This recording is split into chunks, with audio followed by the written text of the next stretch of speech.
Cédric Doumbé a régné sur le Glory pendant de nombreuses années en démontant ses adversaires avec une facilité déconcertante et en étant l'un des meilleurs combattants de l'histoire du kickboxing. Depuis plusieurs années, Doumbé utilise sa puissance de frappe et son talent pour le trash talk pour conquérir le monde du MMA. Dans cette nouvelle vidéo analyse, on va voir comment le Français se prépare physiquement pour être si athlétique et performant lors de ses combats. On va commencer cette nouvelle analyse avec Cédric qui fait du travail en côte. Les séances en côte sont parfaites pour travailler la VO2 max. La VO2 max représente la consommation maximale d'oxygène qui peut être absorbée et utilisée par le corps pendant un effort physique. En gros, c'est un très bon indicateur de l'endurance d'un sportif car ça représente les capacités de son système cardio-respiratoire. La course en côte va aussi développer sa puissance articulaire, c'est-à-dire la capacité de ses articulations, donc chevilles, genoux et hanches, à générer de la force rapidement. L'idéal est de faire des séries entre 2 et 5 minutes et le temps total de course en côte ne doit pas dépasser les 15 minutes. Ça paraît peu, mais c'est déjà très long car l'intensité que Cédric doit mettre sur chaque série doit être entre 90 et 100%. En plus des bienfaits au niveau articulaire et cardiovasculaire, c'est un exercice très intéressant pour renforcer les membres inférieurs de Cédric Doumbé. Ici, en s'entraînant sur du sable, Doumbé explore d'autres formes de motricité. Le premier capteur postural qui va donner de la force et de l'équilibre, c'est le pied. On appelle ça le capteur podal. Marcher, courir, sauter dans le sable permet de renforcer ses pieds. L'instabilité de la surface sollicite les muscles stabilisateurs de la cheville. À l'image, on voit Cédric Doumbé en train de faire du shadowboxing avec des poids légers. Il ne faut pas utiliser des poids trop lourds. Moi, je conseille maximum 1 kg par main pour garder une technique optimale et une amplitude complète. Le shadow avec des poids n'est pas un exercice de force. Si le combattant prend des poids trop lourds, la gravité avec le poids va naturellement faire baisser la main, ce qui va affecter négativement la technique du combattant. Faire du shadowboxing avec des poids doit cibler l'endurance musculaire des épaules, mais ce n'est pas un travail de force ou de vitesse. Pour la force, il faut privilégier des exercices de poussée horizontale, comme le fait ici Doumbé grâce à des medicine balls pour un transfert optimal entre la prépa physique et la performance du combattant. Travailler sur le plan transverse, donc sur le côté, permet de développer la puissance rotative qui est très importante dans le MMA. En plus de ça, ça muscle les bras, le dos et les épaules qui sont des muscles très importants dans les phases de striking et de défense de lutte en MMA. Donc ici, Cédric Doumbé travaille sa vitesse et son punch. Il ne faut pas utiliser une medicine ball trop lourde pour garder un mouvement explosif et propre, mais pas trop légère non plus pour quand même produire de la force. Entre 4 et 6 kg, c'est le poids optimal. Tout le MMA est unanime. Cédric Doumbé a une force de frappe de folie. On peut se demander si Cédric frappe fort grâce à son entraînement ou si c'est quelqu'un de puissant naturellement. Tous les grands coachs de boxe et de MMA te le diront, tu ne peux pas transformer quelqu'un qui frappe fort mais sans plus en une machine de guerre qui met des gros KO et qui peut te tuer en un coup. Doumbé a ce don naturel et toutes les années où il a travaillé sa force et sa technique lui permettent d'optimiser sa patate de forain qu'il a naturellement. En plus de ça, il a la précision, son timing, ses feintes et son allonge qui lui permettent de booster son pouvoir de KO. Ici, on voit à l'image que Cédric Doumbé effectue une séance de course en fractionné sur une piste d'athlétisme.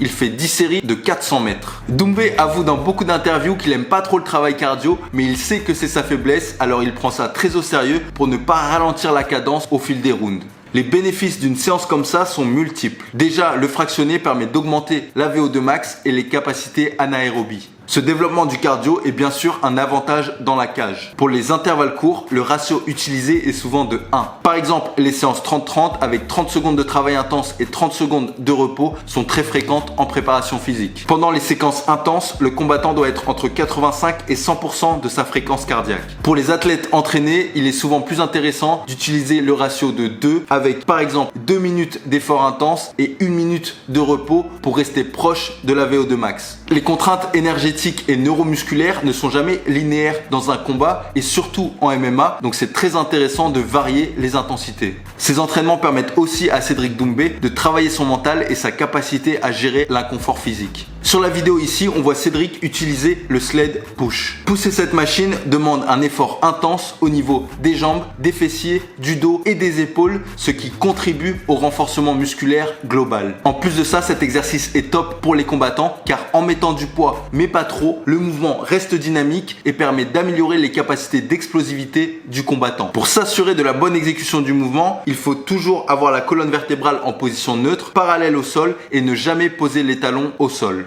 À l'écran, Cédric ici fait du hip thrust avec une barre à vide. Cet exercice cible principalement les muscles glutéaux, donc les fessiers, mais ça sollicite également les muscles des hanches, du bas du dos et les ischio-jambiers. On peut remarquer qu'il fait ce mouvement en unipodal, c'est-à-dire en ne posant qu'un pied au sol. Ça fait du sens car dans un combat de MMA, de nombreuses phases se produisent avec une jambe ou une hanche dominante. La capacité à générer de la force dans des positions asymétriques peut être cruciale pour s'échapper de positions défavorables. La majorité des athlètes MMA utilisent la corde à sauter, la course à pied, le rameur et l'assaut bike pour développer leur cardio en plus de leurs séances de grappling, de sac, etc. Les exercices comme le rameur et l'assaut bike sont des exercices où on utilise les jambes et les bras en même temps et c'est prouvé scientifiquement que c'est le plus optimal pour développer sa VO2 max. C'est très transférable au MMA où tout le corps est sollicité. On peut voir à son programme qu'il effectue des séances de rameur avec des distances décroissantes en gardant le même temps de repos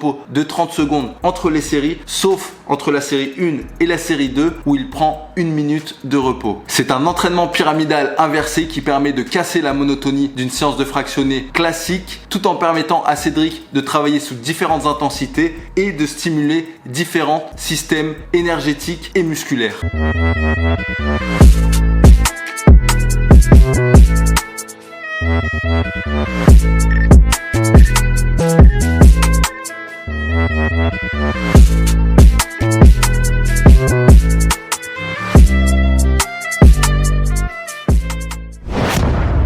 En ce qui concerne l'assaut bike, Cédric fait un travail de 12 minutes non-stop avec des périodes d'effort modéré de 40 secondes qui sont 2 fois plus longues que les périodes d'intensité max de 20 secondes. Les combattants qui utilisent ce type d'intervalle font en général entre 10 et 20 minutes d'effort continu. Ce type de séance permet de brûler pas mal de calories et on sait que dans les sports de combat, les catégories de poids sont un enjeu important, tout comme le cutting, et on sait que Cédric Doumbé aime bien arriver bien musclé et sec lors de ses combats. Le seul problème du travail en intervalle, c'est la fatigue que ça engendre et notamment sur le système nerveux parasympathique. Donc il ne faut pas en faire tous les jours mais maximum 2 à 3 fois par semaine. Le shadowboxing permet à Cédric de travailler ses techniques de striking, sa coordination et d'engranger des répétitions pour ensuite transférer sa technique et ses combinaisons sur du sac de frappe, en sparring ou bien sûr en combat, mais le shadowboxing ne sert pas qu'à ça. Le shadowboxing peut aussi être utilisé comme échauffement mais aussi comme travail cardiovasculaire car c'est une activité aérobie. Mais surtout, si j'en parle ici, c'est que le shadowboxing est très utilisé en repos actif lors des séances de préparation physique dans des circuits à intervalles à haute intensité pour que les circuits se rapprochent le plus possible des conditions de combat où il n'y a pas de pause pendant 5 minutes d'affilée.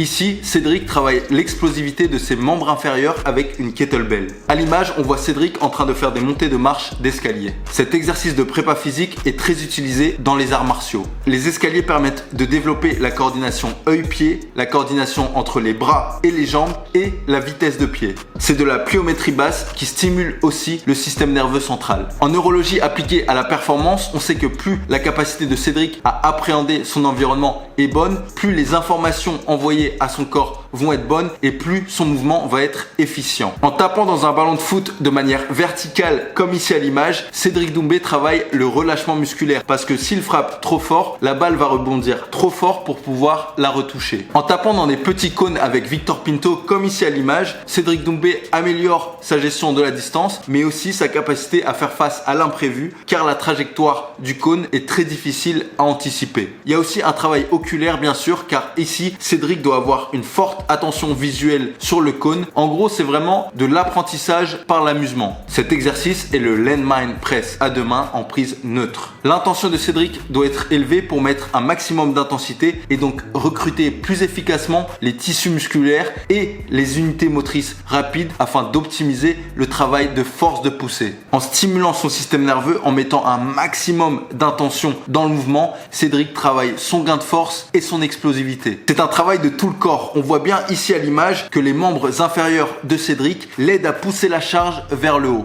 Les combattants de MMA privilégient ce genre d'exercice car en plus de travailler la force explosive comme en haltéro, ces mouvements sont plus fonctionnels et se rapprochent plus des patterns de mouvements que l'on retrouve en combat. Chaque répétition doit être vraiment explosive.